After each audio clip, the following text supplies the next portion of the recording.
Throughout human history, civilizations have risen and fallen in patterns that seem at once deliberate and mysterious, leaving behind monuments, myths, and knowledge whose original purpose is often obscured by the passage of time. Across continents and millennia, empires expanded, mastered engineering, astronomy, and agriculture, and then collapsed, leaving fragments of advanced technology, precise calendars, and architectural marvels that challenge modern understanding. Beneath the surface of these ruins lie clues that suggest these civilizations were not merely victims of chance, but observers of cycles, environmental, cosmic, and social, that dictated periods of growth and decline. Records, rituals, and structures often encode warnings about instability, subtle signals meant to guide future generations, but the lessons are hidden beneath allegory, mathematics, and symbolic design.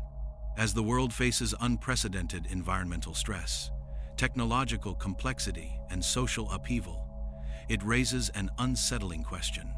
If these cycles of collapse are real, and the warnings of ancient civilizations were valid, could the next reset already be quietly unfolding around us, manifesting not in sudden catastrophe, but in subtle shifts that only the most observant can perceive? This script will explore the signs embedded in our past, the knowledge encoded in ruins and rituals, and the hidden systems that suggest humanity has navigated resets before and may be on the threshold of another.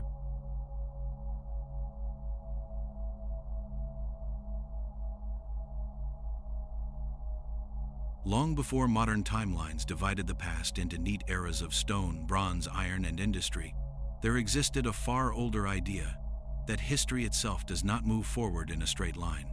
Many ancient cultures, separated by oceans and millennia, shared a quiet assumption that civilization rises, collapses, and rises again in cycles so vast they erase memory itself. This was not framed as fantasy or allegory in their own time, but as an observable rhythm of the world, as natural as seasons or tides. To them, collapse was not an exception but an expectation, and survival depended not on preventing catastrophe, but on understanding when it was approaching. The idea of a reset was not dramatic or apocalyptic in the modern sense. It was structural, woven into cosmology, astronomy, architecture, and sacred knowledge. What feels shocking today is not the idea of collapse, but the possibility that it may already be unfolding quietly, without fire in the sky or walls falling all at once. Ancient texts often speak of lost ages that existed before recorded memory, times when humanity reached heights that later generations could barely imagine. These accounts rarely describe a single sudden end, but rather a sequence of disruptions, floods, darkness, climate shifts, migrations that fractured societies until continuity itself vanished. What followed was not total extinction, but amnesia. Survivors carried fragments of knowledge forward, stripped of context, misunderstood, ritualized, or mythologized. Over time, these fragments hardened into religion or legend, while the technical understanding behind them faded away. The reset, then, was not simply destruction. It was a forced simplification of the human story, compressing complexity into symbols, because the infrastructure to support deeper knowledge no longer existed. What makes this unsettling is how consistently ancient sources imply that resets are predictable, not random. They describe warning signs, intervals, and thresholds that repeat across cycles. These signs were often written into calendars that spanned tens of thousands of years, into monuments aligned with slow-moving stars, and into myths that encoded astronomical and environmental data beneath layers of narrative. The message was subtle but persistent. The world changes in patterns larger than any one civilization, and those who mistake temporary stability for permanence are always caught unprepared. From this perspective, history is less a story of progress and more a long sequence of forgotten rehearsals. Modern thinking tends to reject this framework because it clashes with the idea of continuous advancement. We measure success by accumulation of technology, population, energy, and information, assuming that more always means safer. Ancient cultures often thought the opposite. They warned that complexity increases fragility, that systems grow brittle as they expand, and that collapse accelerates once a certain threshold is crossed. In their view, Resets were not punishments but corrections, moments when the balance between humanity and its environment snapped back into alignment. These corrections were neither moral nor malicious. They were mechanical. Many of the oldest civilizations tracked time on scales so immense that they dwarf modern historical awareness. Hindu cosmology describes world ages lasting hundreds of thousands of years, ending not with a single event, but with cascading failures. Mesoamerican calendars measured deep cycles that reset far beyond human lifespans. Egyptian priesthoods spoke of repeated destructions by water and fire, long before Greek historians recorded such claims. What ties these traditions together is not their symbolism, but their insistence that humanity has been here before, advanced, confident, and convinced of its own durability, only to be reduced to fragments again. The idea that the next reset could already be beginning feels uncomfortable, precisely because it does not match popular imagery of collapse. There are no trumpets, no universal moment of realization, no single date circled in red. Ancient descriptions suggest that resets begin invisibly, at first indistinguishable from normal instability. Environmental shifts, social fragmentation, loss of shared meaning, and the decay of long-term planning all appear early, long before physical destruction becomes obvious. By the time catastrophes arrive, the collapse has already happened internally. Civilization may still stand on the outside, but coherence has dissolved beneath the surface. One of the most persistent ancient warnings concerns memory itself. Cultures feared not just death, but forgetting. Libraries, oral traditions, sacred schools, and initiation systems existed to preserve continuity across generations. When these systems failed, the reset accelerated.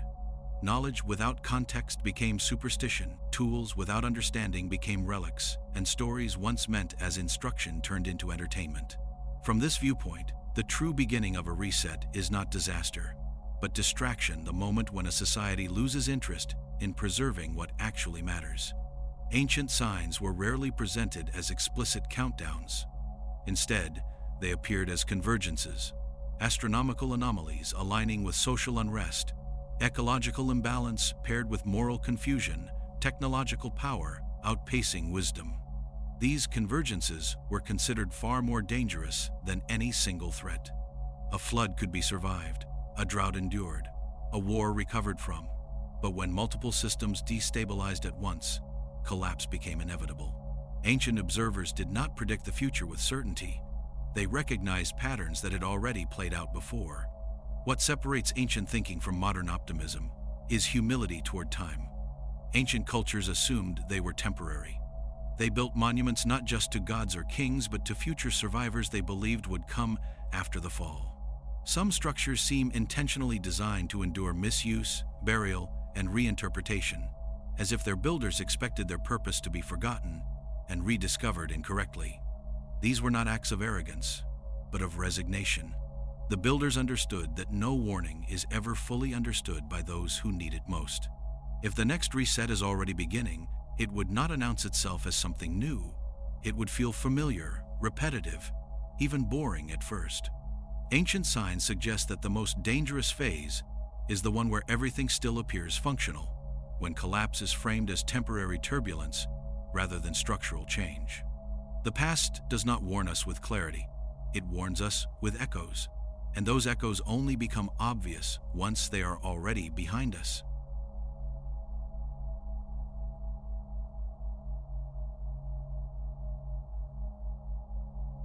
Ancient civilizations did not organize their understanding of the world around the assumption that tomorrow would always be better than today. Instead, they observed nature closely and noticed that everything meaningful moved in cycles. Stars returned to the same positions, climates shifted and reversed, rivers flooded and receded, forests grew, burned, and grew again. From this observation emerged a worldview fundamentally different from modern linear thinking. Time was not an arrow, but a wheel, and humanity was not marching toward a final destination, but rotating through recurring phases of rise, excess, collapse, and renewal. Progress, in the ancient sense, was temporary refinement within a cycle, not a permanent escape from it.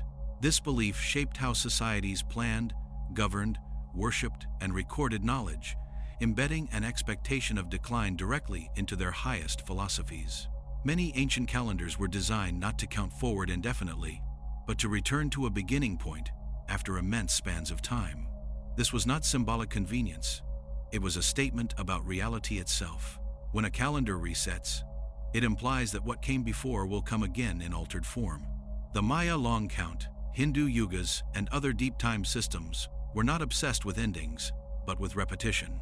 These cultures assume that civilizations forget lessons faster than nature forgets patterns. Even when technological sophistication increased, ancient thinkers believed human behavior would eventually destabilize whatever systems were built. Cycles were inevitable, because human nature was constant, while the environment responded without mercy to imbalance.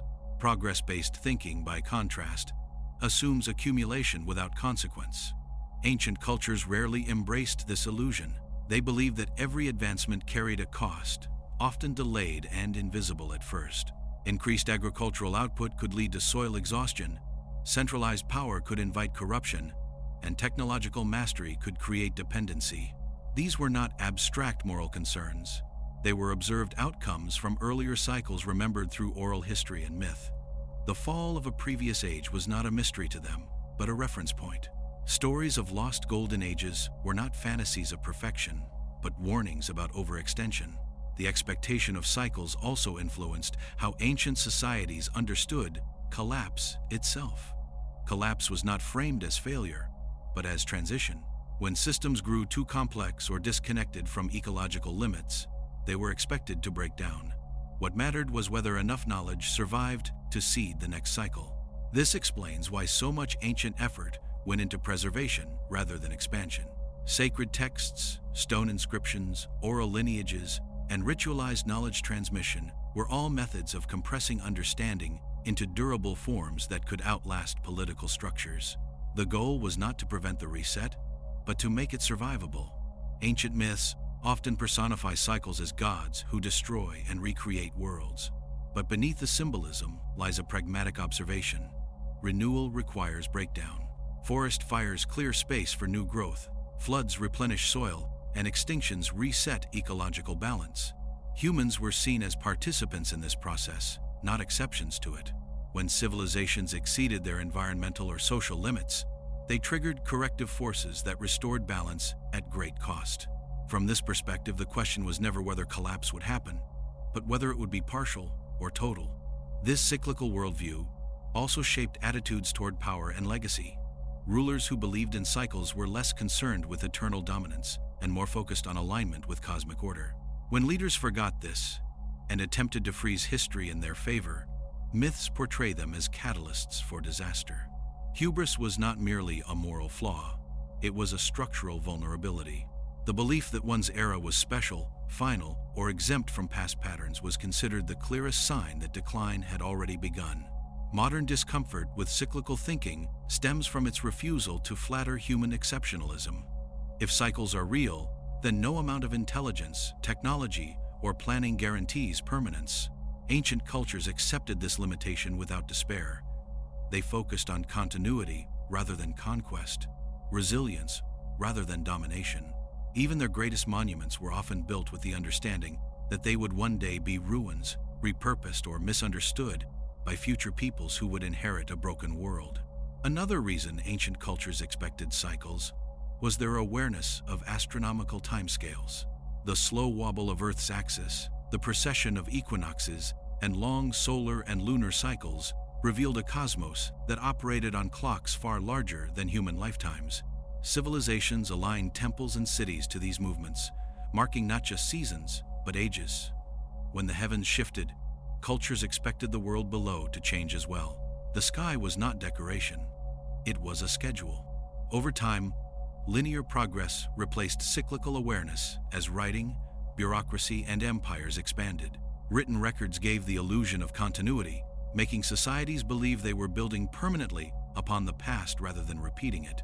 Ancient warnings embedded in myth were gradually dismissed as superstition, yet those myths persisted, quietly recording the same pattern again and again. Growth, overreach, fragmentation, collapse, forgetting, rebirth. If ancient cultures were correct, then expecting endless progress is not optimism, but amnesia. Cycles do not negate achievement. They contextualize it. They suggest that the question facing any civilization is not how far it can go, but how gracefully it can fall, and how much wisdom it can carry through the fall. And if the next reset is already beginning, cyclical thinking suggests it is not an anomaly, but the continuation of a rhythm far older than memory.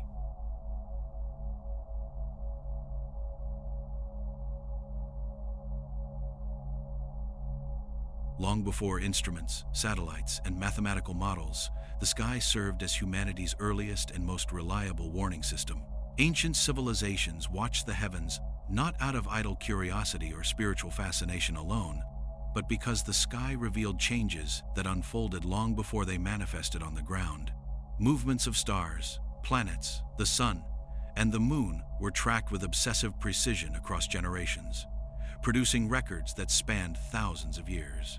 These observations were not merely symbolic, they were predictive.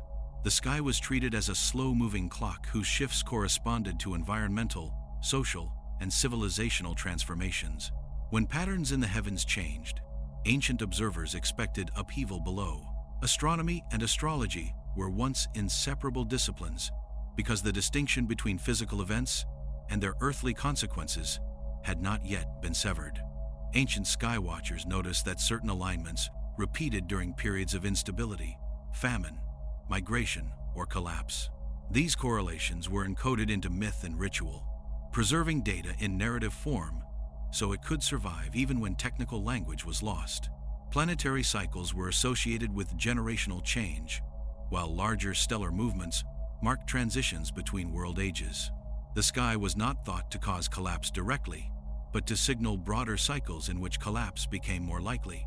One of the most significant astronomical cycles observed by ancient cultures was the slow precession of the equinoxes, a 26,000-year wobble in Earth's axis that gradually shifts the background stars behind the sun during equinoxes.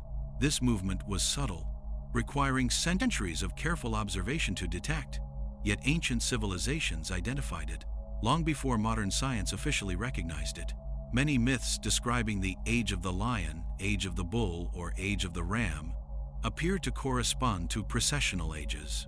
These transitions were often associated with changes in religious symbolism, power structures, and environmental conditions, suggesting that ancient observers linked celestial shifts with earthly reorganization. Comets and unusual celestial phenomena were also treated as serious warnings rather than omens of superstition. Ancient records describe bright objects appearing unexpectedly in the sky, lingering for weeks or months, followed by periods of chaos or natural disaster. While modern perspectives often dismiss these accounts as coincidence or exaggerated fear, ancient cultures recorded them consistently across continents. The repetition of such records suggests a pattern of observation rather than random anxiety. The sky in these moments became a messenger of disruption, a reminder that the cosmic environment was neither static nor benign. Solar behavior held particular importance. Variations in solar intensity, cycles of activity, and extended periods of dimming or heightened brightness were carefully noted. Ancient societies understood that the sun governed climate, agriculture, and life itself. When solar patterns shifted, crop failures, cooling periods, or extreme weather often followed. These changes unfolded slowly, sometimes across generations, reinforcing the idea that the earliest stages of a reset were invisible to those who expected sudden catastrophe. The sky warned long before the ground responded. Lunar cycles were equally significant, governing tides, fertility, and human behavior in ancient thought. Irregularities in eclipses or deviations from expected lunar patterns were interpreted as signs of imbalance. Eclipses in particular were treated with caution, not fear, as moments when cosmic order temporarily faltered. Rituals performed during eclipses were meant to restore balance rather than appease gods. This reveals an underlying belief that celestial events reflected systemic stress rather than divine punishment. Ancient architecture offers further evidence of the sky's role as a warning system. Megalithic structures, temples, and pyramids were aligned not just to solstices and equinoxes, but to specific stars and long-term celestial events. These alignments were often precise, beyond what was necessary for ceremonial purposes, suggesting they functioned as markers or reminders of slow-moving cosmic changes. Some structures appear to encode knowledge of cycles far longer than a single human lifetime, implying that their builders were thinking in terms of deep time and recurring resets. When these alignments drifted out of accuracy due to astronomical shifts, ancient societies interpreted the misalignment itself as a sign. Temples no longer aligning perfectly with the rising sun or key stars were seen as indicators that an age was ending. Rather than correcting the structures, many cultures allowed them to stand as silent witnesses to change. The world had moved on, and the architecture was meant to reflect that reality rather than resist it. The sky functioned as a long-range early warning system, offering signals subtle enough to be ignored by those unwilling to listen. Ancient cultures trained specialists whose sole purpose was to monitor these signs and advise leaders accordingly. When their warnings were heeded, societies adapted, migrated, or simplified.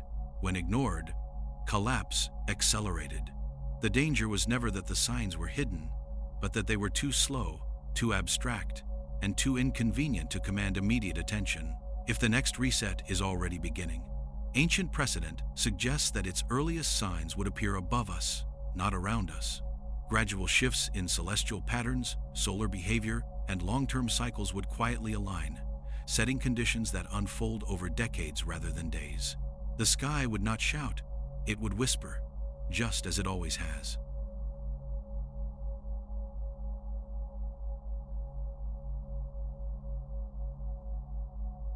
When modern imagination pictures the fall of civilizations, it tends to favor spectacle. Fire raining from the sky, continents splitting apart, oceans swallowing cities in a single night. Ancient accounts, however, often describe something far more unsettling. Many cataclysms arrived quietly, stretched across years or generations, unfolding so gradually that those living through them rarely recognized the full scope of what was happening. The drama was not in the event itself, but in its aftermath. When survivors looked back and realized the world they had known no longer existed, the most dangerous collapses were not sudden annihilations, but slow unravelings that felt manageable until they were irreversible. Ancient flood stories provide a revealing example. While later retellings emphasize overwhelming destruction, earlier versions often describe rising waters, shifting coastlines, and encroaching seas that forced repeated migrations rather than instant extinction. Communities retreated inland, rebuilt, adapted, and retreated again, each time losing infrastructure, knowledge, and coordination. Over generations, these incremental losses accumulated into total civilizational collapse. By the time the flood was remembered as a single event, the actual process had already been compressed into myth. What survived was not a timeline, but an emotional truth. Climate shifts played a similar role. Ice ages did not begin with blizzards covering the world overnight. They crept forward through changing seasons, shorter growing periods, and unpredictable weather. Ancient records speak of years when crops failed more often, animals migrated away, and familiar patterns no longer held. These changes were disruptive, but not immediately fatal. People adapted as best they could, unaware that adaptation itself was eroding the foundations of complex society. Trade networks weakened, political authority fragmented, and once stable regions became marginal. Collapse emerged not from catastrophe, but from cumulative strain. Earthquakes, volcanic activity, and atmospheric changes also contributed to resets without dramatic finales. A major eruption might darken skies for years, altering climate and agriculture across vast regions. Ancient sources describe periods of dimmed sunlight and cold summers, without attributing them to a single cause. The result was famine, unrest, and migration rather than instant destruction. These events blurred into history as eras of hardship rather than singular disasters, making them easier to dismiss in retrospect. One of the most overlooked aspects of ancient cataclysms is how rarely they aligned with political borders or cultural identities. Nature did not target civilizations cleanly. It destabilized entire regions, forcing interaction between displaced populations. These interactions often led to conflict, assimilation, and cultural dilution. Languages vanished, belief systems merged, and technical knowledge was lost as specialists died or scattered. The reset occurred not because everyone died, but because coherence dissolved. Ancient observers understood this distinction. They warned not just of disasters, but of thresholds beyond which recovery became impossible. A city could survive an earthquake, but not the loss of its water system. A kingdom could endure drought, but not the collapse of its food distribution networks. Once interdependent systems failed simultaneously, rebuilding complexity became exponentially harder. This is why ancient warnings emphasize balance and restraint, rather than heroic survival. Mythological embellishment emerged later, when survivors attempted to explain the scale of loss with the tools they still possessed. Gods grew angry, monsters emerged, and divine punishment replaced environmental explanation. These stories were not lies. They were translations. They encoded memory in forms that could survive literacy loss and cultural upheaval. The danger arises when modern readers mistake the symbolism for fantasy and ignore the underlying patterns. Another critical detail in ancient accounts is the absence of a clear ending point. Civilizations did not fall on a specific date. They faded. Administrative records stop, monumental building ceases, craftsmanship declines, and populations disperse. Archaeology reveals layers of abandonment rather than destruction. The reset was already complete by the time ruins were left behind. What remained was silence. This perspective challenges modern expectations of how collapse should look. We anticipate a moment of realization, a before and after line. Ancient experience suggests there is no such line, only a gradual crossing of invisible boundaries. People living through the early stages of a reset often believe they are experiencing temporary hardship, not systemic failure. Hope becomes a delaying mechanism rather than a solution. If the next reset follows this ancient pattern, it would not announce itself with mythical drama. It would arrive through normalized instability, repeated disruptions, and shrinking margins of recovery. Each event would be survivable on its own, but together they would erode resilience until continuity itself fractured.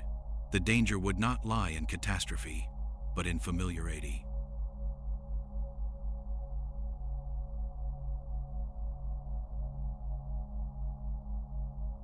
Across the ancient world, evidence exists of technologies that appear abruptly, reach a surprising level of sophistication, and then vanish just as suddenly from the archaeological record. These are not isolated anomalies, but recurring patterns that suggest interruption rather than gradual development. Stonework fitted with precision beyond modern tolerances, massive structures assembled without clear evidence of the tools required, and materials processed in ways that seem out of place for their supposed time periods, all point toward lost technical traditions. Ancient cultures themselves acknowledged these gaps, often attributing such works to ancestors, gods, or first people who possessed knowledge no longer accessible. What makes these disappearances unsettling is their lack of transitional phases. In many cases, there is no clear progression showing how a society learned to build in a particular way, nor is there evidence of decline through experimentation or failure. Instead, advanced techniques appear fully formed and then stop entirely. Later cultures imitate them imperfectly, reusing sites without understanding their original function. This pattern implies not innovation from scratch, but inheritance followed by loss. The reset did not erase humanity, it erased competence. Ancient texts frequently reference tools and methods that were no longer understood even by those who recorded them. Egyptian inscriptions describe stone being softened or shaped through means never explained. Legends from South America speak of stones that floated or responded to sound. While modern interpretations often dismiss these as metaphor, the consistent theme is not magic, but missing process. The writers were documenting knowledge already slipping out of reach, not inventing fantasy for effect. Infrastructure offers another clue. Sophisticated water management systems, underground channels, and city layouts suggest centralized planning and long-term environmental awareness. When these systems failed, the societies dependent on them unraveled quickly. Later inhabitants often reused remnants without maintaining them, leading to flooding, salinization, and abandonment. The disappearance of technology was not always dramatic. Sometimes it was the quiet loss of maintenance knowledge that made complex systems unusable. Trade networks once stretched across continents, moving materials that required logistical coordination far beyond what local communities could sustain alone. When these networks fractured, access to specialized resources vanished. Metal alloys degraded in quality, construction techniques simplified, and craftsmanship declined. This regression is visible in the archaeological record, yet it contradicts the modern assumption that knowledge only accumulates. Ancient cultures expected this loss. They warned that specialization without continuity was fragile. Sudden disappearances of entire populations further complicate the picture. Cities were abandoned not because they were destroyed, but because sustaining them no longer made sense. Environmental change, resource depletion, or social fragmentation rendered once thriving centers untenable. People dispersed into smaller, more resilient groups, carrying fragments of knowledge that were insufficient to rebuild complexity. Over time, even the memory of why cities existed faded. In many traditions, the loss of technology is framed as a moral or spiritual decline. While this framing reflects cultural values, it also encodes a practical truth. When social cohesion breaks down, technical systems fail. Knowledge requires institutions, training, and shared purpose. Without these, even advanced tools become useless relics. The reset in this sense is not an external force, but an internal collapse of continuity. Archaeology often struggles to account for these gaps because it assumes linear progression. When evidence does not fit, it is labeled anomalous or ceremonial. Yet when anomalies repeat across regions and eras, they suggest a pattern rather than coincidence. Ancient builders were not primitive experimenting toward modernity. They were inheritors navigating the aftermath of earlier complexity. Stories of gods teaching humans agriculture, architecture, or astronomy may preserve memory of survivors, passing down compressed knowledge. As generations passed, the teachers became mythologized, and the techniques they introduced became ritualized. When the last practitioners died, only the stories remained. What was once practical became sacred, and what was sacred eventually became decorative. Something becomes clear when these threads are viewed together. The most devastating loss during a reset is not population, but capability. Civilizations can survive reduced numbers, but they cannot survive the disappearance of the knowledge that binds systems together. When that binding knowledge fractures, even monumental achievements turn into puzzles no one remembers how to solve.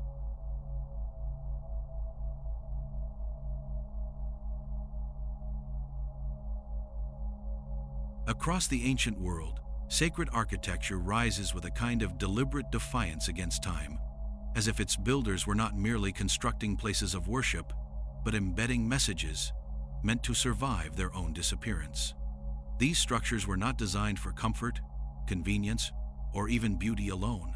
They were calibrated, oriented, and positioned with an awareness of cycles far exceeding a human lifespan. Stone was chosen not because it was impressive, but because it endured. Alignments were measured not just to mark seasonal change, but to track slow cosmic movements that unfolded over centuries. Sacred architecture functioned as a physical memory system, a way of anchoring knowledge into the landscape so that it could not be easily erased by fire, flood, or political collapse.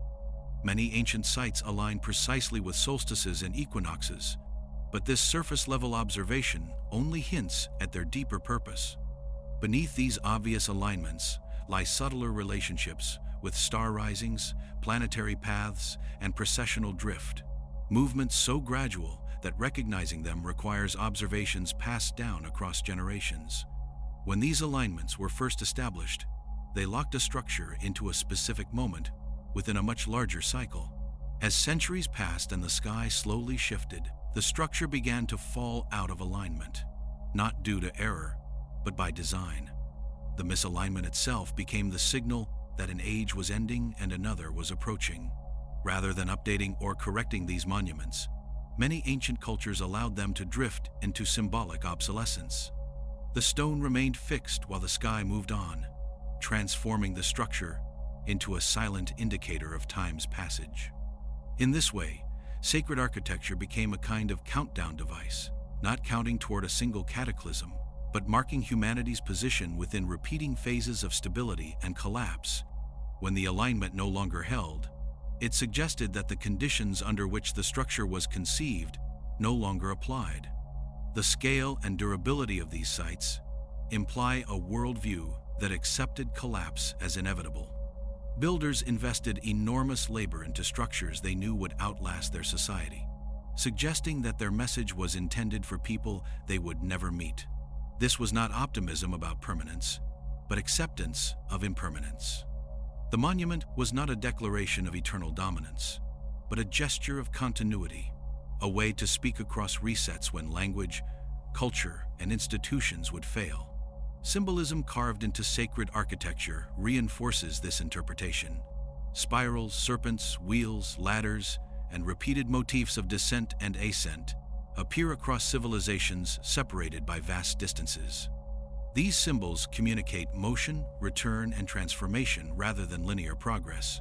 They encode the idea that time loops back on itself, that endings are also beginnings, and that destruction and renewal are inseparable.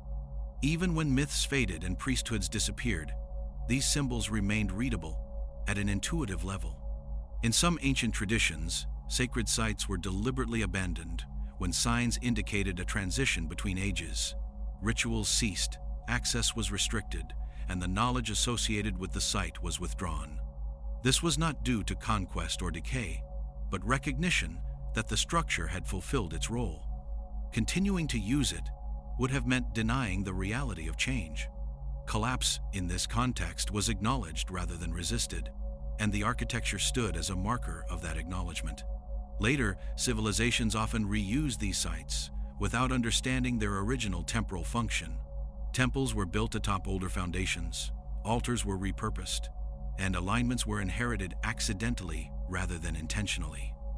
The site remained powerful, but its message was distorted. What had once tracked cycles of deep time became a stage for new rituals disconnected from their original warning. The countdown continued, but few knew what was being counted. Seen through this lens, sacred architecture was never static. It was dynamic in relation to the sky, responsive to change, and indifferent to human ambition. The stone did not fail when civilizations collapsed. It waited. If the next reset is already beginning, these structures may once again be drifting into misalignment, quietly signaling that humanity has entered another phase of a cycle far older than memory.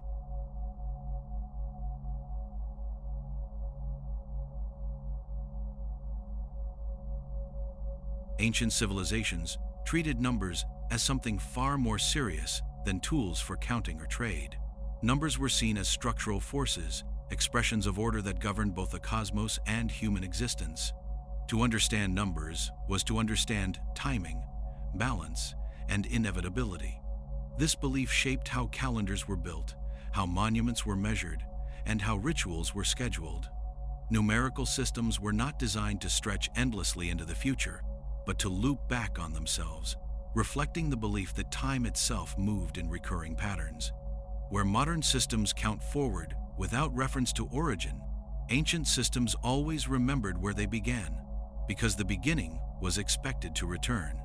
Calendars created by ancient cultures were layered with extraordinary complexity, often tracking multiple cycles simultaneously.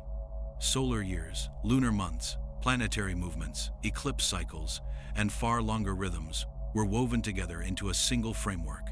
These were not conveniences for agriculture alone. They were diagnostic tools. By observing how cycles converged or drifted apart, ancient timekeepers believed they could recognize periods of heightened instability. Certain alignments did not guarantee catastrophe, but they signaled vulnerability, moments when environmental stress, social tension, and ecological imbalance were more likely to overlap. Time was not neutral. It had pressure points. These systems required patience and continuity to function. Many cycles extended far beyond a single human lifetime, meaning that no individual could witness their completion. Knowledge had to be transmitted accurately across generations, turning mathematics into tradition and memory into ritual. When societies remained stable, the numbers made sense. When societies fractured, the numbers survived, but their interpretation degraded. What remained was structure without explanation, form without clarity. This is how calendars became sacred even when their original purpose was forgotten. Numbers were also embedded directly into architecture, turning buildings into frozen calculations. Ratios governed height, width, spacing, and orientation, often reflecting relationships found in planetary motion or Earth's geometry. These measurements were not aesthetic coincidences. They were deliberate compressions of information. A structure could communicate timing and proportion even when language failed. Long after inscriptions eroded and stories changed, the numbers remained intact, silently preserving relationships their builders believed were universal. Sacred dates held similar significance. Festivals, initiations, and transitions of power were rarely scheduled arbitrarily. They were placed at moments when cosmic balance was believed to shift, such as solstices, equinoxes, or key planetary alignments. These dates reinforced collective awareness that human affairs were nested within larger cycles. By repeatedly returning to these moments, societies rehearsed the idea that stability was temporary and renewal required acknowledgement of change. Ritual was not distraction, it was reinforcement of timing. Approaching the end of major numerical cycles carried a tone of restraint rather than celebration. Ancient records describe periods of simplification, withdrawal, and purification as certain thresholds approached. This behavior suggests recognition rather than superstition. When numbers indicated convergence of long cycles, societies expected stress, not divine judgment. The response was not panic, but reduction. Fewer projects, fewer expansions, greater emphasis on preservation. Complexity was seen as dangerous near transition points, not as progress to be pursued at all costs. Over time, as civilizations collapsed and reformed, this numerical language became increasingly symbolic. Calculations turned into chants, alignments into tradition, and timing into habit. The numbers were still used, but no longer understood. Calendars were followed because they had always been followed, not because their warnings were recognized. This transformation did not erase the system, it muted it. The warning remained encoded, waiting for someone capable of reading it again. One of the most striking aspects of ancient numerical systems is how often they converge across cultures with no clear contact. Ratios related to lunar cycles, planetary periods, and Earth's dimensions appear independently in distant regions. This suggests that ancient observers were responding to the same external rhythms rather than inventing arbitrary symbolism. The sky imposed structure, and humanity recorded it in the only durable way it could: number. Archaeological timelines reveal that widespread disruption often clusters around these same cycles. Climatic shifts, population movements, and cultural fragmentation appear in multiple regions at once, aligning with known astronomical or environmental changes. Ancient numerical systems were never guarantees of collapse. They were probability maps. They identified when the world became more unstable, when small failures could cascade into irreversible loss. Numbers did not predict what would happen, only when conditions would be fragile. Unlike myths or monuments, numbers do not rely on belief. They persist whether anyone listens or not. When cycles align again, the message repeats without emotion or urgency. If the next reset is already beginning, it would not announce itself with prophecy or spectacle. It would reveal itself through the same quiet mathematics that has been counting time far longer than human memory, marking another return to a place humanity has already forgotten it has been before.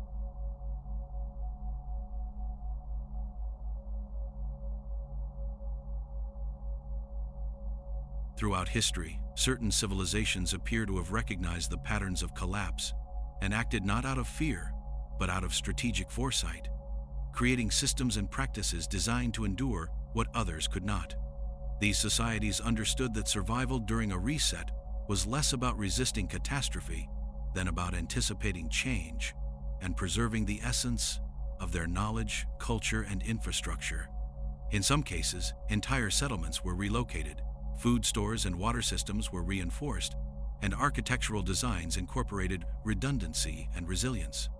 Knowledge transmission became as important as military or political strength, with schools, priesthoods, and guilds functioning as mechanisms to carry wisdom across generations, even when social and environmental pressures threatened to erase it. Unlike civilizations that attempted to maintain dominance until sudden collapse claimed everything, these groups treated instability as inevitable, designing their social, political, and technological systems around continuity rather than immediate expansion. Some societies appear to have operated on timescales far longer than a single human lifespan, embedding contingency into everyday life. Infrastructure, agriculture, and governance were organized not just for annual cycles, but for decades and centuries, anticipating environmental shifts and social turbulence. Granaries were overbuilt, irrigation systems included multiple fail-safes, and trade networks were mapped redundantly to ensure that no single disruption could sever critical supply chains. Beyond physical resilience, cultural resilience was emphasized. Knowledge of astronomy, engineering, ritual, and oral history was compressed into formats that could survive generational loss. These civilizations understood that collapse often came incrementally, in ways too slow to be dramatic, so preparation required patience, foresight, and a willingness to plan for events no one alive would witness in full. Records suggest that some civilizations actively codified warnings into their cultural and religious practices. Festivals, rituals, and sacred calendars were often designed to remind societies of vulnerability, signaling when environmental or cosmic conditions made human systems fragile. Unlike modern forms of warning, which rely on immediate perception, these markers functioned as long-term reminders. By embedding alertness into cultural habit, societies could maintain awareness across decades, even as political or environmental conditions changed. This approach turned ordinary behavior into a form of resilience, so that survival depended less on heroic individuals and more on collective adherence to long-term patterns, ensuring that knowledge would endure beyond the collapse of central authority or the erosion of population centers. Archaeological evidence shows that some of these prepared civilizations deliberately dispersed populations or created satellite communities to minimize the risk of total loss. When environmental or social stress exceeded manageable thresholds, people did not cling to failing urban centers. Instead, they migrated along predetermined routes, preserving both life and cultural knowledge. These migrations were not chaotic retreats, but calculated strategies informed by previous cycles and observations of the environment. By spreading populations strategically, these societies reduced the risk that a single natural or social event would eliminate accumulated expertise, ensuring continuity of culture even as core settlements deteriorated. Technological preservation was another hallmark. Ancient groups often created redundant systems for storing and transmitting knowledge. Stone inscriptions, codified oral traditions, and even intentionally confusing symbolic codes ensured that vital information could survive both decay and human error. Techniques that modern archaeologists find difficult to explain, ranging from advanced metallurgy to architectural precision, were often passed in highly controlled, secretive ways, ensuring that only those initiated into the system could maintain or reproduce them. This deliberate protection of technology indicates an acute awareness that societal collapse often results not from the disappearance of people, but from the loss of capability to sustain complexity. Preparation was often combined with spiritual or philosophical frameworks that normalized the inevitability of change. Societies that understood cycles did not treat collapse as moral failure, but as structural reality. Mythology, ritual, and education all reinforced the notion that survival depended on flexibility and foresight rather than stubborn resistance. Leaders and priesthoods who embraced this principle sometimes implemented policies that appeared counterintuitive, abandoning cities before they became uninhabitable, limiting centralized authority, or restricting population growth in fragile regions. These strategies reduced immediate power and profit, but ensured that society retained the capacity to recover after systemic shocks. Interestingly, the most resilient societies did not attempt to predict every detail of the future. They did not claim foresight over specific disasters, nor did they rely on fortune-telling or divine intervention. Instead, they focused on the structural conditions that allowed systems to adapt and endure repeated stress. This included not just practical knowledge like food storage, water management, or fortification, but social cohesion, ritualized memory, and ethical systems designed to maintain cooperation under duress. These factors proved more decisive in long-term survival than any technological advantage, demonstrating that preparedness is as much cultural and psychological as it is physical. Even when collapse eventually reached these civilizations, they left behind far more than ruins. Surviving fragments of knowledge, architecture, and cultural practice indicate that continuity persisted across generations, often influencing later societies in ways that were obscured or misunderstood. Unlike populations that fell abruptly, leaving only silence or myth, these communities ensured that the memory of their strategies, cycles, and survival techniques could be reinterpreted, rebuilt upon, or integrated into new social systems. Their preparation created a bridge between cycles, preserving the possibility of recovery and continuation rather than total erasure. By studying these examples, it becomes clear that ancient civilizations had a profound understanding of resilience and the inevitability of systemic change. They recognized that collapse is not a singular event, but a series of failures, subtle shifts, and cascading disruptions that can be mitigated through foresight and structural design. If the next reset is already beginning, it may not announce itself dramatically. Instead, it may unfold quietly, and only those with systems designed to anticipate, absorb, and endure subtle disruption will maintain coherence, just as these ancient communities did thousands of years ago.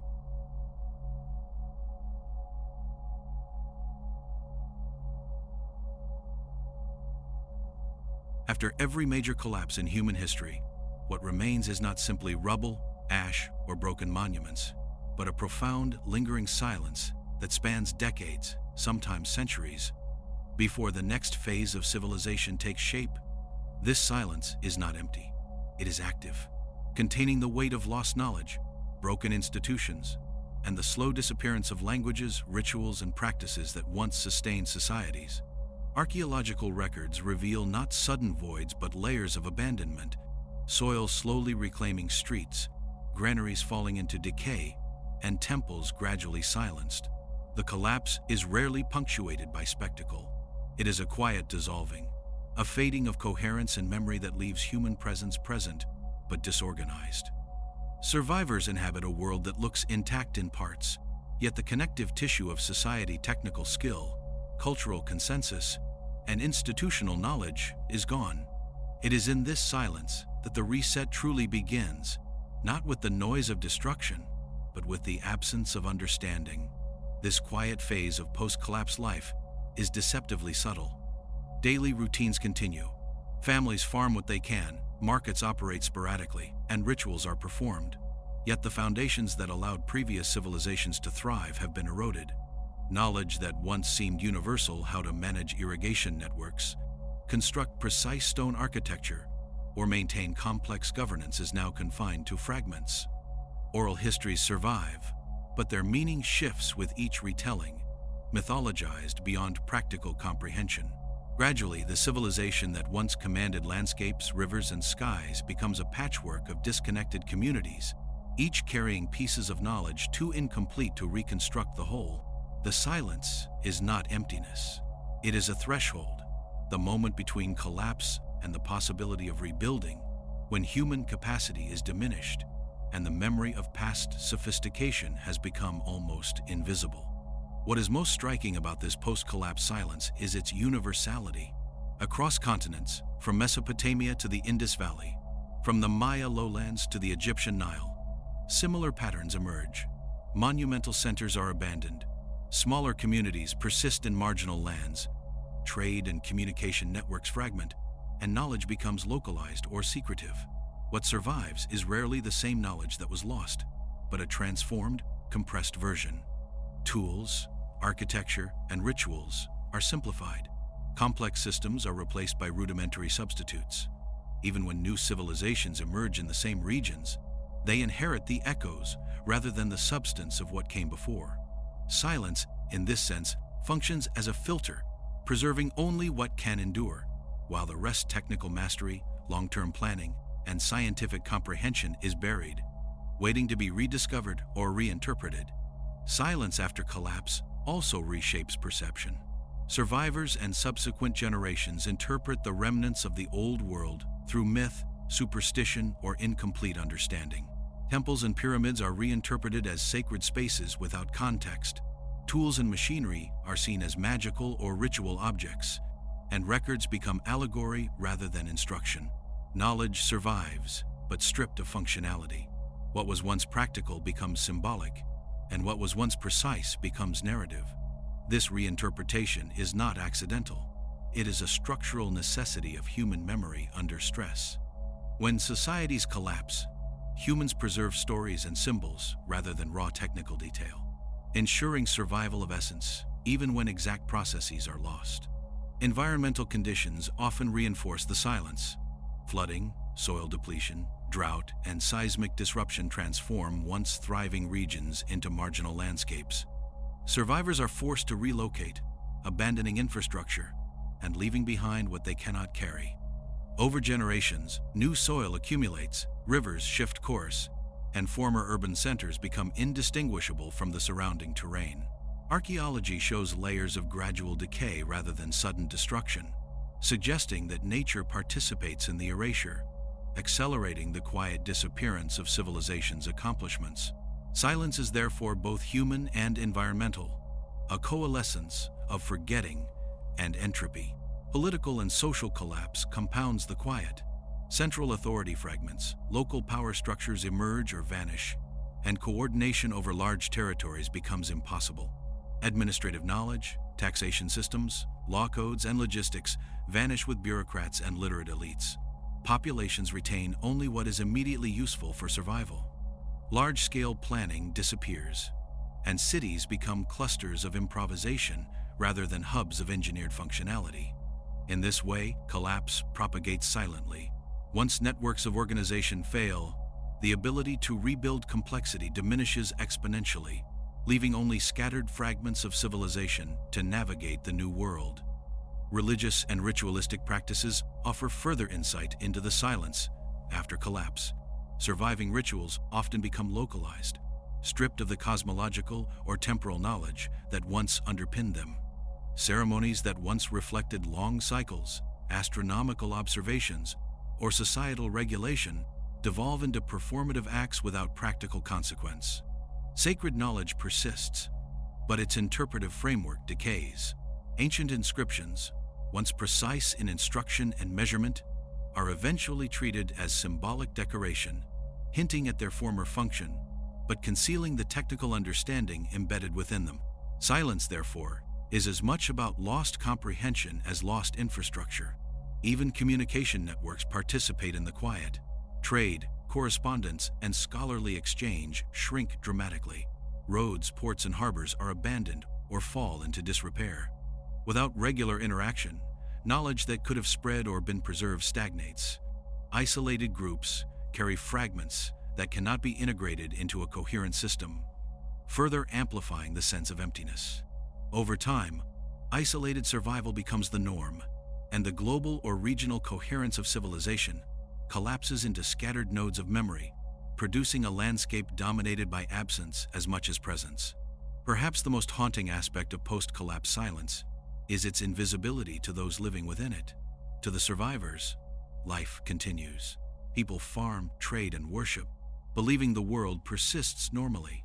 It is only in retrospect, through archaeology or comparative history, that the scale of discontinuity becomes evident. Civilization does not vanish in a single moment.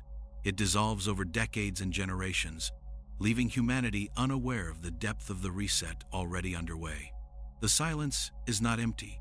It is full of misaligned continuity, where life appears routine, even as the foundations of the past have crumbled. This silence, repeated across cycles, suggests a universal pattern. Collapse is as much about the loss of coherence as the loss of people or structures. It is an erasure of connective knowledge, a thinning of memory and practice, leaving only what can be transmitted in simplified, symbolic, or local forms. If the next reset is already beginning, its first signs may already be manifest in similar quiet erosion. The subtle disappearance of systems, the gradual decay of long-term planning, and the slow compression of knowledge into forms too incomplete to sustain complexity. It is within this silence that the reset quietly asserts itself, invisible yet inexorable, preparing the stage for whatever rises next from the ruins.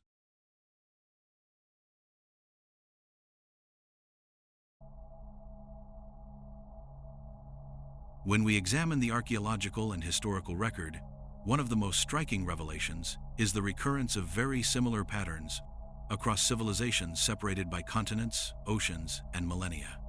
Entire societies rise, expand, consolidate knowledge, and then collapse, often leaving behind structures, symbols, and fragmented technologies that future generations struggle to understand. These repetitions are not random. They suggest the presence of underlying forces, environmental, cosmic, social, that operate independently of culture or geography. Patterns of urban abandonment, soil depletion, water mismanagement, population migrations, and the collapse of trade networks recur so consistently that it becomes clear civilizations are participating in a rhythm that is far older than recorded history. While the details differ, one society may be destroyed by floods, another by drought, another by internal political failure. The fundamental trajectory of rise, overextension, stress, fragmentation, and decline repeats with eerie regularity, implying that cycles of collapse are embedded in the very way human societies interact with their environment and with each other. These cycles are reinforced by natural forces that are often invisible to those living through them. Climate fluctuations, tectonic activity, solar variation, and slow astronomical changes operate on timescales that exceed a single human lifetime. Ancient civilizations were acutely aware of these shifts, encoding their knowledge into calendars, architecture, myth, and ritual. But modern observers often dismiss these warnings as symbolic or religious rather than empirical. Yet when we look at disparate civilizations, the Maya, the Indus Valley, Mesopotamia, Egypt, and the societies of pre-Columbian North America, we find astonishingly similar responses to slow, systemic stress. Cities that overreach their resources fail, social hierarchies fracture, technology regresses, and knowledge becomes localized or secreted, often surviving only in fragmented texts or oral traditions. These repetitions suggest that history is not a sequence of unique events, but a set of structural responses to recurring pressures, a cyclical pattern that civilizations can anticipate but rarely prevent. Technological regression appears as a common motif in these cycles. Societies often achieve remarkable engineering feats, sophisticated urban planning, and advanced metallurgical techniques, only for this knowledge to vanish suddenly or gradually after a period of instability. Stonework of extraordinary precision, complex irrigation systems, and astronomical observatories appear fully formed, endure for centuries, and then fall into ruin, leaving later generations unable to replicate the original mastery.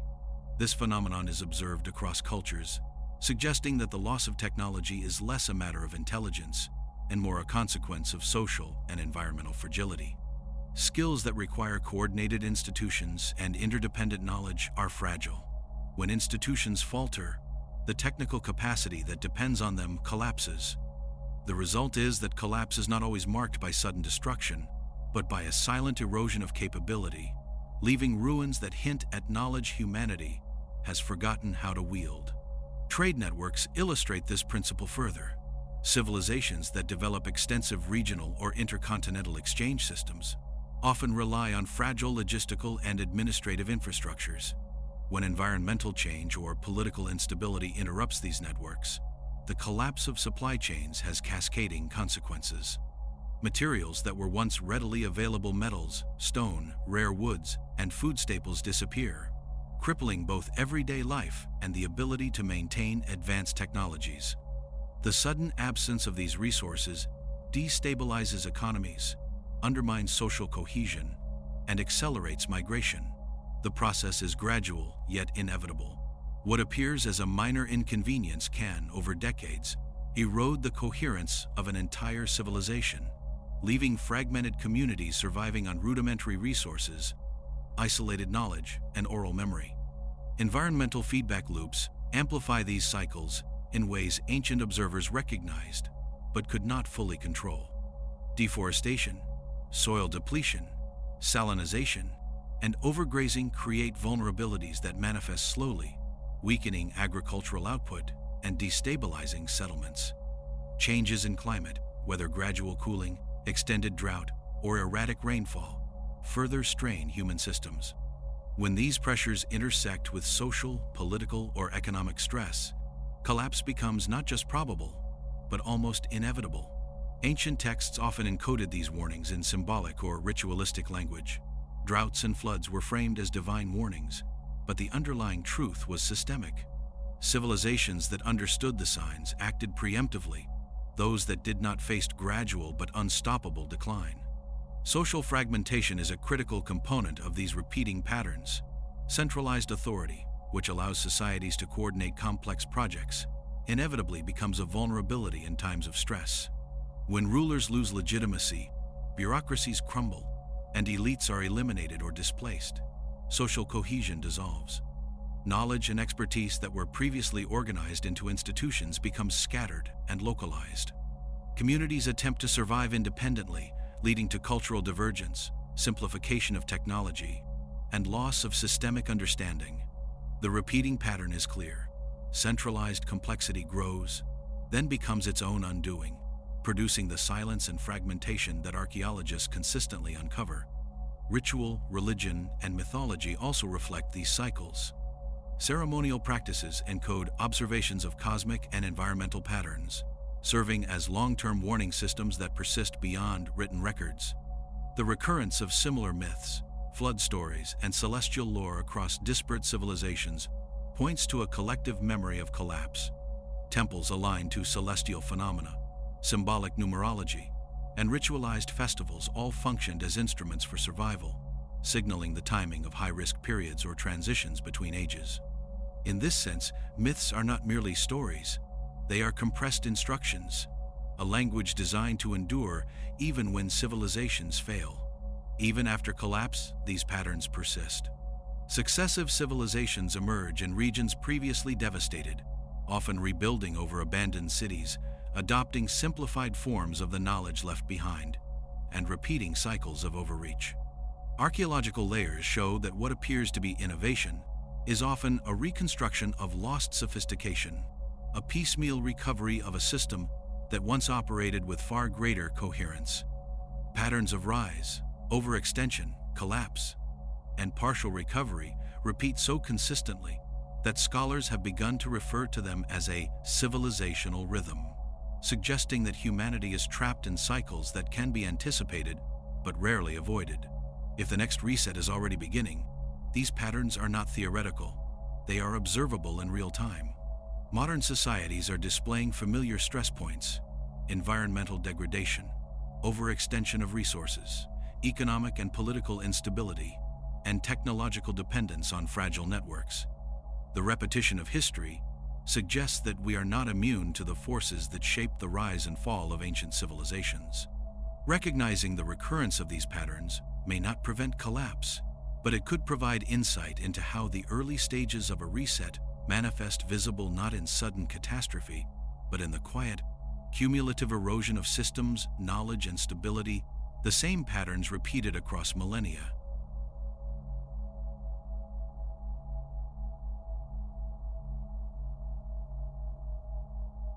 Long before modern science, civilizations recognized that the natural world carried subtle warnings about the state of the planet and the stability of human societies.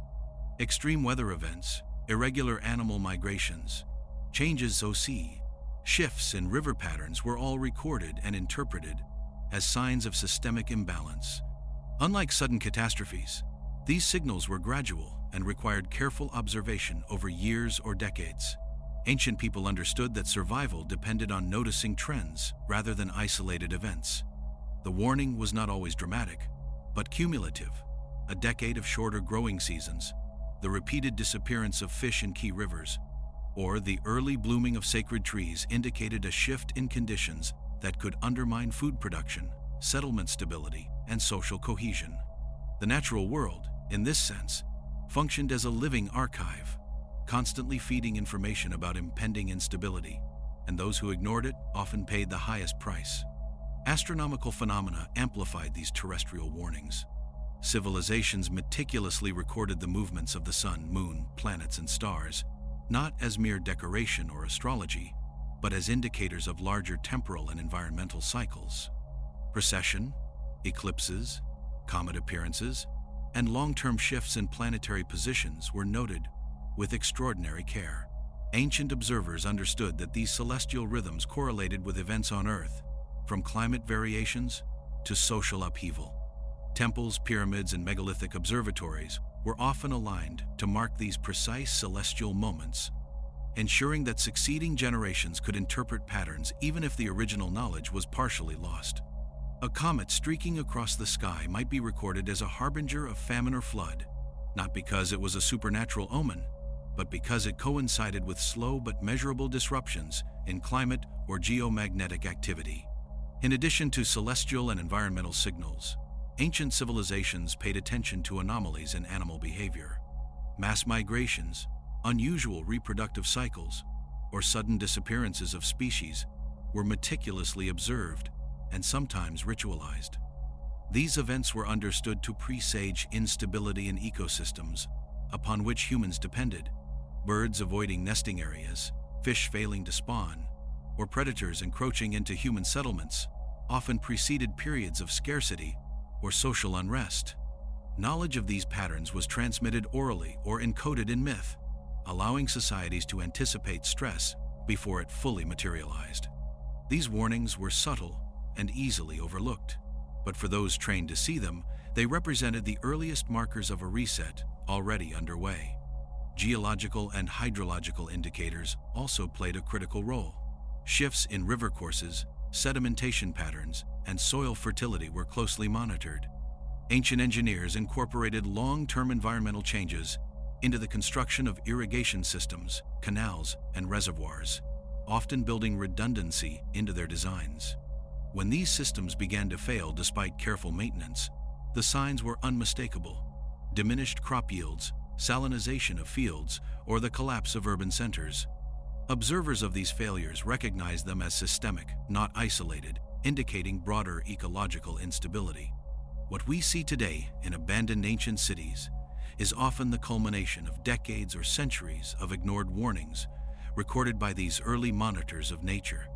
The timing of these warnings was rarely immediate. Most of the signals were subtle, manifesting over long periods. This required civilizations to cultivate patience, record-keeping, and intergenerational communication. Observation was continuous, and knowledge was cumulative. In some cases, specialized priesthoods, astronomers, or environmental monitors dedicated entire lifetimes to noticing trends that might not have consequences for decades. Their warnings were intended to prepare societies gradually, yet human nature often favored short-term gain and immediate survival over long-term awareness, leading to cycles of unheeded alerts followed by sudden systemic failure. Astronomical events provided a bridge between environmental observation and cultural practice. Solstices, equinoxes, lunar cycles, and stellar alignments were encoded into calendars, rituals, and festivals, not only as markers of time, but as signals to act according to environmental and social conditions. When these events aligned with observed terrestrial anomalies, they signaled periods of heightened vulnerability. This integration of sky and earth created a predictive framework that could guide preparation, migration, and social reorganization. Ignoring the synchronization of celestial and terrestrial cues often resulted in delayed responses to resource stress, political instability, or ecological collapse. Interestingly, the recurrence of unusual celestial events, like comet showers or extended solar anomalies, often coincided with the collapse of multiple civilizations around the world. When we examine the historical record, clusters of disruptions often align with these extraordinary events, suggesting that civilizations were tracking real phenomena that imposed global stress. The ancient texts and monuments that recorded these occurrences were not merely allegorical. They were functional devices meant to transmit understanding of cycles that exceeded individual lifetimes. The silence of modern society in the face of similar patterns suggests we may be overlooking the same subtle warnings that guided our ancestors. Patterns in flora and fauna, long-term climate cycles, and celestial movements were all integrated into a single observational system. This system was encoded in story, ritual, monument, and mathematics, creating multiple layers of redundancy so that knowledge would survive the collapse of literacy, bureaucracy, and urban infrastructure. Civilizations that recognized the interconnection of these signals and acted accordingly often survived periods of instability better than those that ignored them. Knowledge, in this sense, was a survival tool, and its loss during collapse magnified the effects of resets. Even in hindsight, these warnings are often invisible to the untrained eye. A slight shift in the timing of migration, an incremental drop in rainfall, or the drift of a star's position over centuries seems inconsequential without context. Yet to societies that maintained continuity in observation, these were not trivial details, but essential indicators of when and how the world was changing. If the next reset is already beginning, these hidden signs may already be manifest. Subtle anomalies in weather, ecology, and celestial patterns quietly accumulating. A silent chorus of warnings that few are equipped to recognize, yet unmistakable to those who know where and how to look.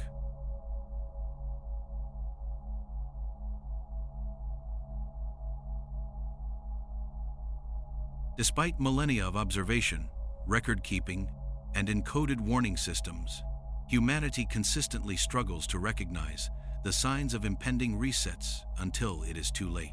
The failure is not always ignorance. It is often a combination of perception, interpretation, and the limits of social cohesion. Observers across history, from astronomers and priests to engineers and environmental monitors, recorded subtle patterns that indicated instability. Yet those observations were often fragmented, localized, or incompletely transmitted. Human attention tends to focus on immediate, tangible threats rather than long-term systemic shifts.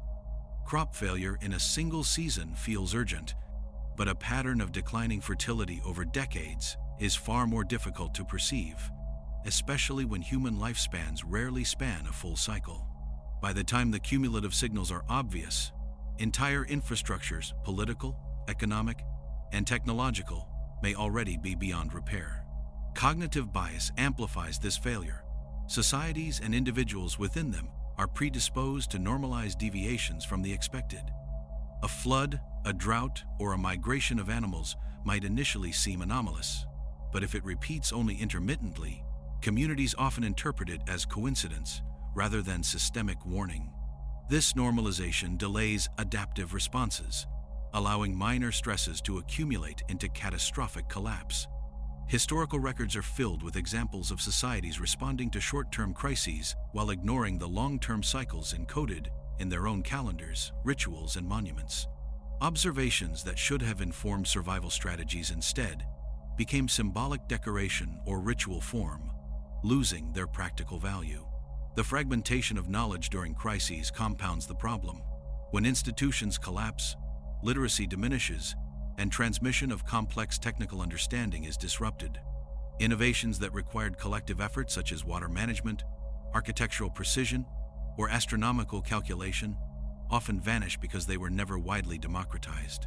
Civilizations that depended on centralized knowledge and elite instruction became vulnerable to sudden, systemic failure.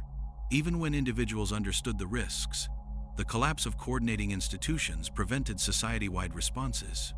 Knowledge existed, but it could not act because the social systems that supported it no longer functioned. Modern society repeats this pattern on a larger scale. Information is abundant, yet context and continuity are lacking. Complex signals are filtered, simplified, or ignored. News cycles, political agendas, and economic incentives prioritize immediacy over long-term observation.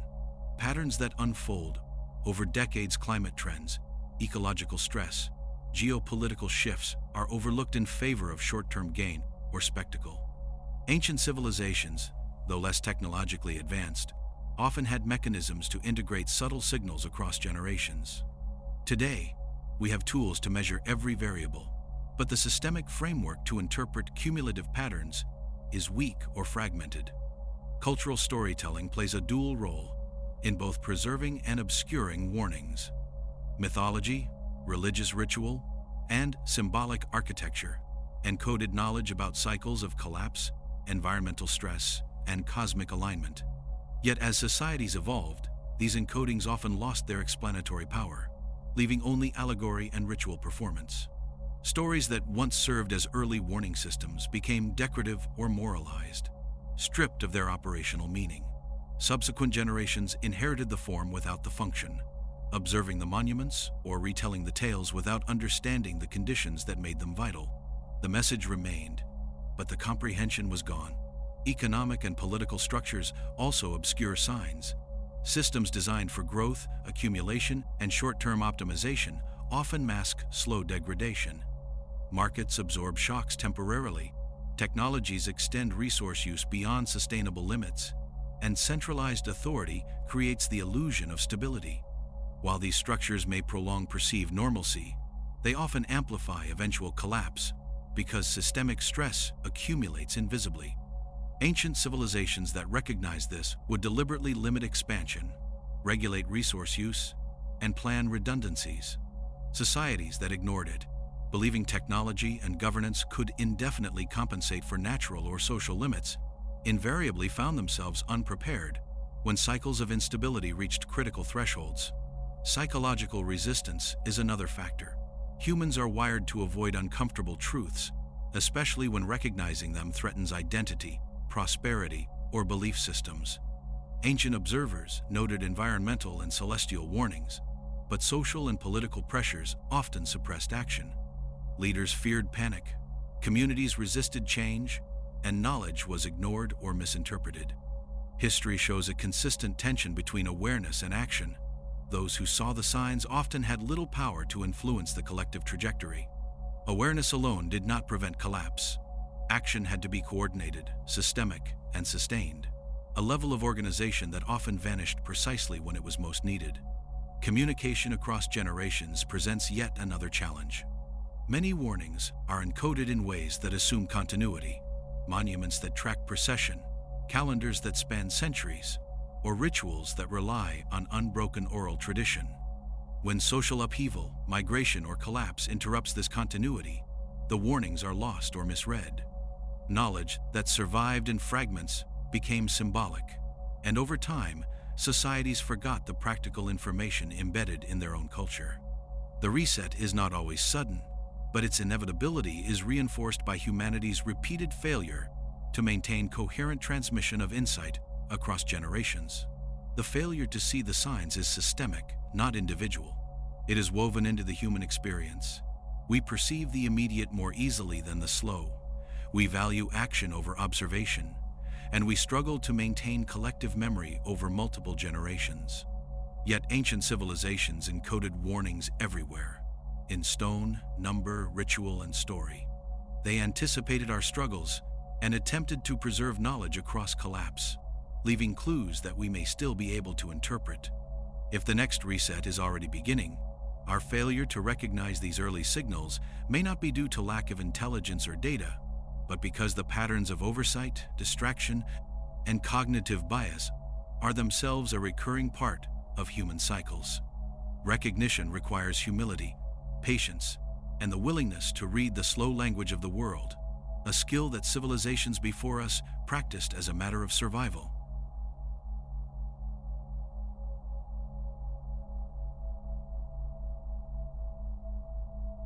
Across the ruins of civilizations long erased from memory, there is clear evidence that ancient societies went to extraordinary lengths to preserve critical knowledge against the inevitable disruptions of time. This preservation was deliberate, multi-layered, and often hidden in plain sight, woven into monuments, rituals, myths, calendars, and architecture. Knowledge was encoded not merely for posterity, but for survival, to ensure that future generations could access the insights necessary to navigate environmental stress, social instability, or cosmic cycles. Monuments aligned to celestial events, myths recounting floods and celestial anomalies, and calendars tracking long-term cycles were not decorative. They were functional. Their creators recognized that human institutions were fragile and that the continuity of knowledge could not rely solely on governments, cities, or written documents.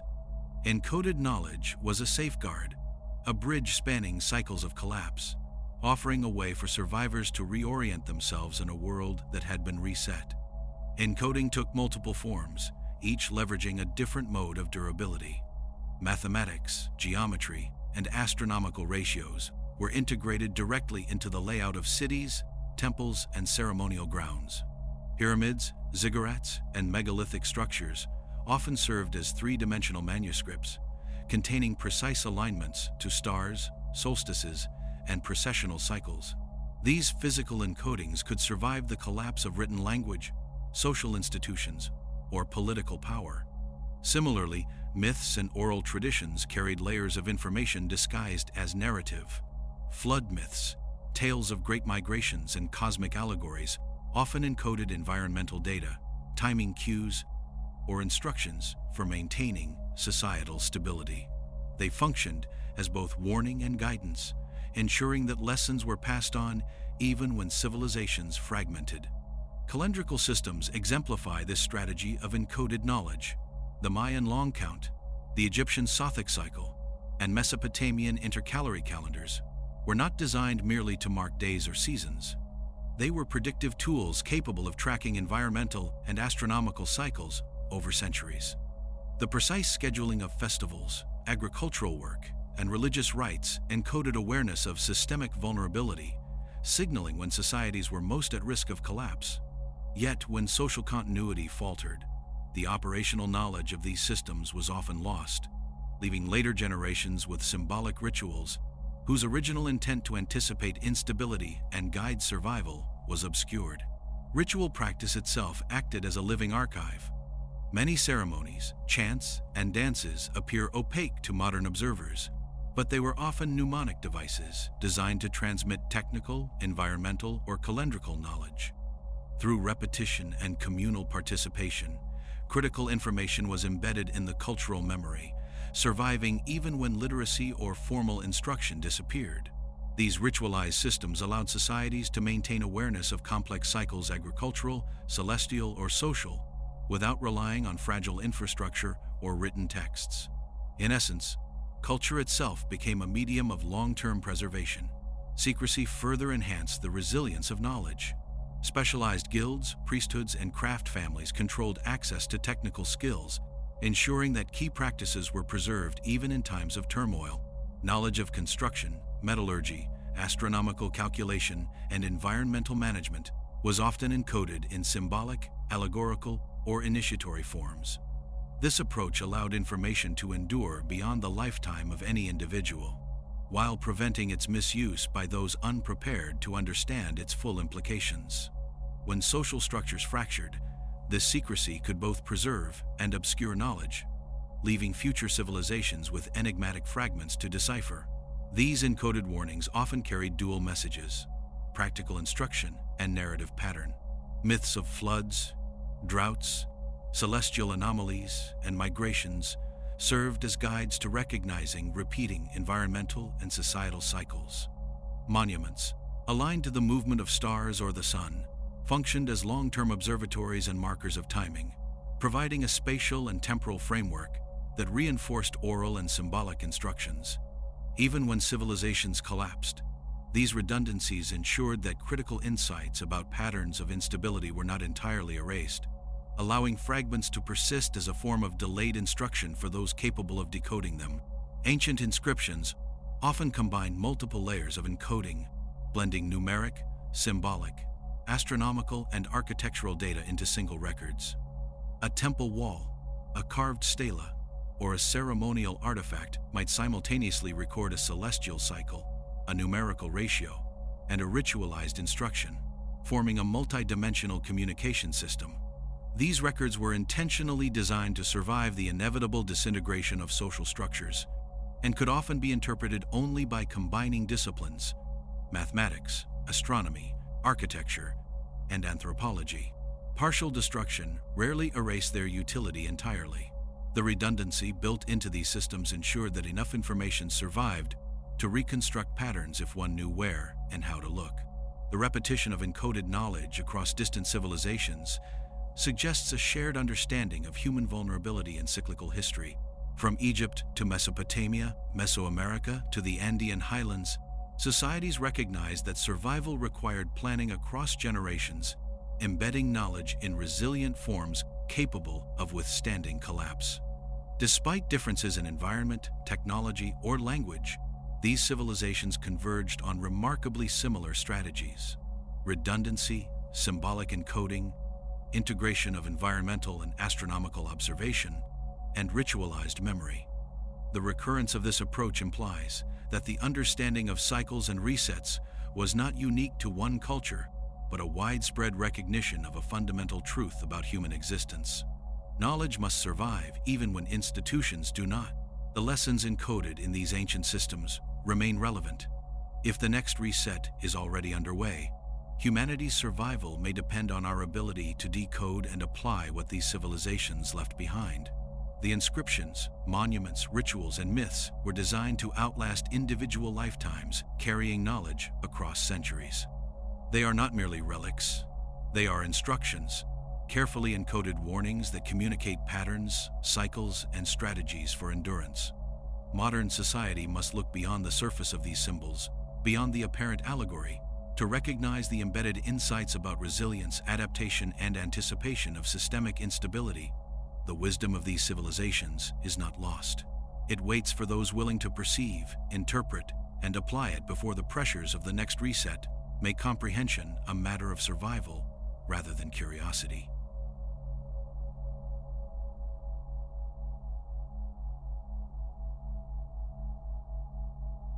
Long before the Industrial Age, civilizations developed technologies and systems that were sophisticated, precise, and often resilient beyond what modern understanding can fully explain. These technologies were not merely practical tools. They were embedded within larger frameworks of knowledge, designed to work in harmony with environmental cycles, astronomical observation, and social structures. Some were engineered to last for centuries or millennia, integrating redundancy, modularity, and repairability into their design. Archaeological evidence shows that civilizations built water management systems capable of supporting massive urban populations, constructed roads, bridges, and canals with remarkable precision, and mastered metallurgy, ceramics, and mechanical devices that were lost to later generations. The disappearance of these technologies after periods of collapse was rarely due to their inherent fragility. Instead, the social and organizational knowledge required to maintain and reproduce them vanished, leaving behind systems that worked perfectly but could not be repaired or replicated without lost expertise. One striking example is the widespread use of advanced water systems. Across Mesopotamia, the Indus Valley, Mesoamerica, and even in parts of Europe, cities developed canals, dams, reservoirs, and aqueducts that could precisely regulate water flow over vast distances. These systems incorporated flood control, irrigation, and storage, often anticipating seasonal variations and environmental anomalies. When societies collapsed, these infrastructures were abandoned or allowed to silt and degrade. Modern engineers can reconstruct their functionality, but reproducing them requires knowledge that no longer exists in continuity. The collapse of centralized authority, combined with environmental shifts, meant that these critical systems failed, yet the evidence of their sophistication remains as a hidden testimony to what once was achievable. Stone construction provides another window into lost capability. Megalithic architecture, pyramids, and temples across the globe were built with an understanding of geometry, material science, and mechanical principles that still challenge contemporary engineers. Quarries were exploited with precision, stones were transported across enormous distances, and alignment with celestial events was achieved without modern instruments. Many of these structures incorporated ratios, orientation, and weight distribution to ensure stability over millennia, suggesting knowledge of forces and materials far beyond what most historians credit ancient builders with. Yet much of this technology did not survive post-collapse societies because the methods of measurement, tools, and techniques were transmitted orally or ritualistically and were lost when social continuity fractured. Metallurgy and material science were also far more advanced than conventional narratives suggest. Evidence from ancient civilizations shows controlled alloying, heat treatment, and the production of metals and ceramics capable of incredible durability. Bronze and iron artifacts from thousands of years ago often demonstrate workability and longevity that modern replicas struggle to match. The disappearance of these capabilities was rarely due to scarcity of raw materials, but to loss of specialized knowledge. Furnaces, crucibles, and techniques for controlling temperature and chemical composition were forgotten or misinterpreted, rendering these advanced materials unattainable for centuries. Even mechanical devices appear to have been lost repeatedly. The Antikythera mechanism is only one example of an astronomical calculator, yet similar devices likely existed elsewhere and have left no surviving examples. Gear systems, pulleys, and complex levers were employed in ways that suggest a level of technical sophistication integrated with observation of celestial and environmental cycles. Such devices indicate that knowledge was not fragmented but systemic. Technology was deeply interconnected with astronomy, ritual, and long-term planning. When collapses occurred, this network of integrated knowledge unraveled, and the machines themselves became inert artifacts rather than functional tools. Hidden knowledge extended into energy and environmental management. Ancient societies appear to have harnessed wind, water, and solar resources for practical work, often through devices whose design was lost or intentionally encoded in ritualistic patterns. Terraced agriculture, water wheels, and solar alignment in architecture suggest that energy efficiency and sustainability were understood at a level rarely replicated until modern times. Yet these systems often became invisible to post-collapse societies, repurposed for symbolic rather than functional value.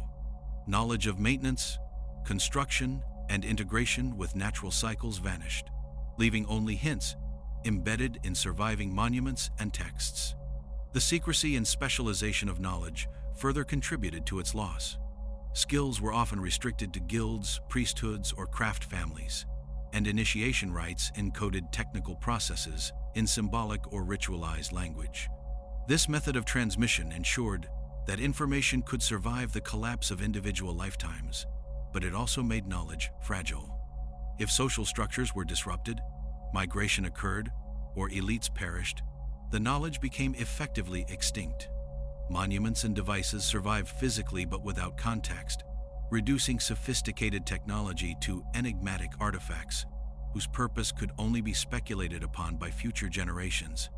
What remains today are fragments, inscriptions that hint at complex calendrical or engineering knowledge, partially preserved machines, traces of metallurgical sophistication, and architectural feats whose exact construction methods remain unknown. These remnants are not merely curiosities. They are clues encoded by civilizations that understood the inevitability of cycles and intended to leave knowledge for those who survived systemic resets. They suggest that the past was far more capable than standard historical narratives admit, and that civilizations repeatedly lost knowledge not because they lacked intelligence, but because continuity, both social and technical, is far more fragile than stone, bronze, or even monumental architecture. If the next reset is already beginning, these hidden systems and lost technologies may once again become relevant. The lessons embedded in them, resilience, redundancy, integration with natural cycles, and preservation of knowledge across generations, offer a roadmap for survival that modern civilization largely ignores. The challenge is not simply to rediscover artifacts, but to interpret their design principles, reconstruct their function, and integrate them into the complex, fragile systems of today.